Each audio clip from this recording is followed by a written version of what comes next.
Luca and the Nightingale's gift. Luca was a gentle 9-year-old boy who lived in a small village at the edge of a deep green forest, and every morning he rose before sunrise to help his grandmother fetch water from the well and feed the chickens before school, and every evening he sat with his best friend Mina on the low garden wall to watch the sky turn gold and pink as the birds flew home, and they talked about the day's adventures and dreamed of finding hidden wonders in the woods. So one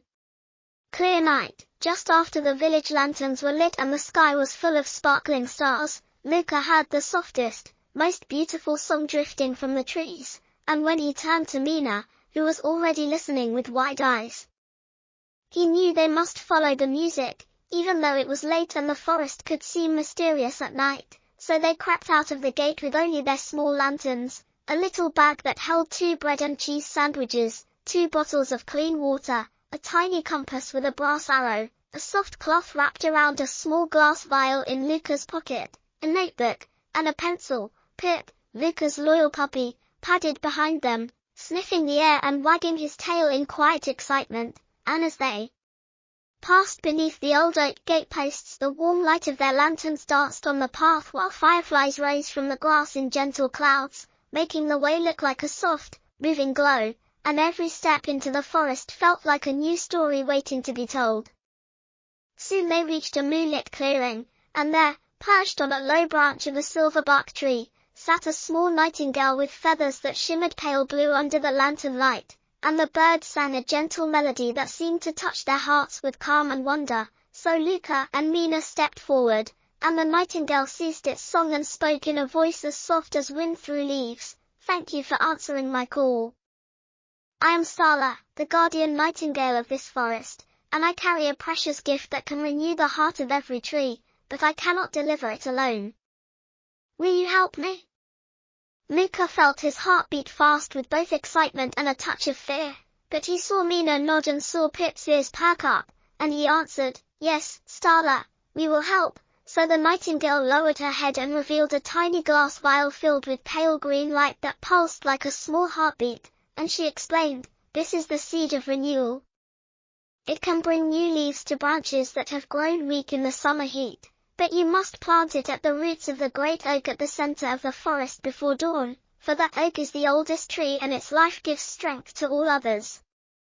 Mina lifted the soft cloth and placed the vial in their bag with care, while Pip sat guard and Starla pointed the way with a small nod of her head, and then they set off along a narrow deer trail that wound between ferns and tangled vines, listening to the night sounds around them, the rustle of mice in the underbrush, the distant hoot of an owl, and the soft murmur of a stream nearby. At one bend they found a fallen log blocking their path, so Mina used the rope from their bag to help Luca lift one end while Pip pushed with his nose, and when they moved the log apart the path opened again, and Starla sang a short song of thanks that made the trees seem to bow in greeting.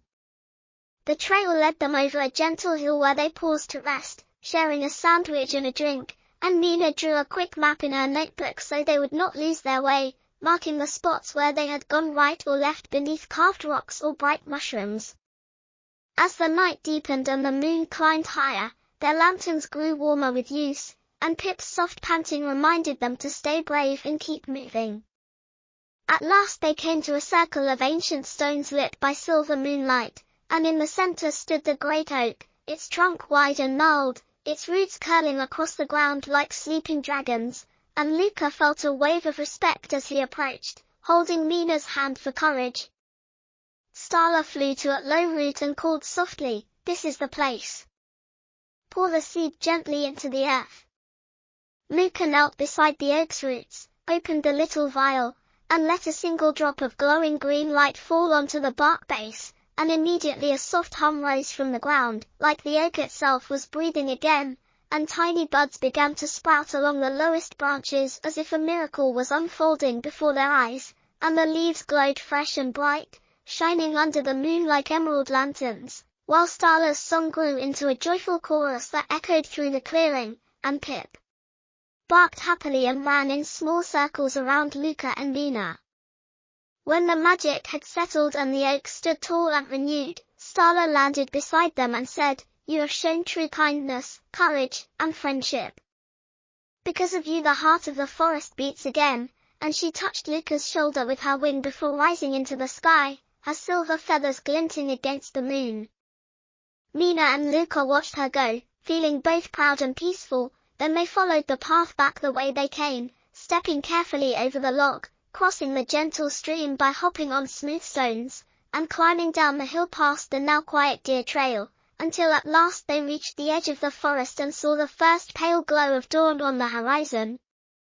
They hurried home, careful to close the gate quietly, and when Luca slipped back into his cottage, his grandmother was waiting with a soft quilt and a warm mug of milk, and he told her every detail while Mina stood beside him, nodding and smiling.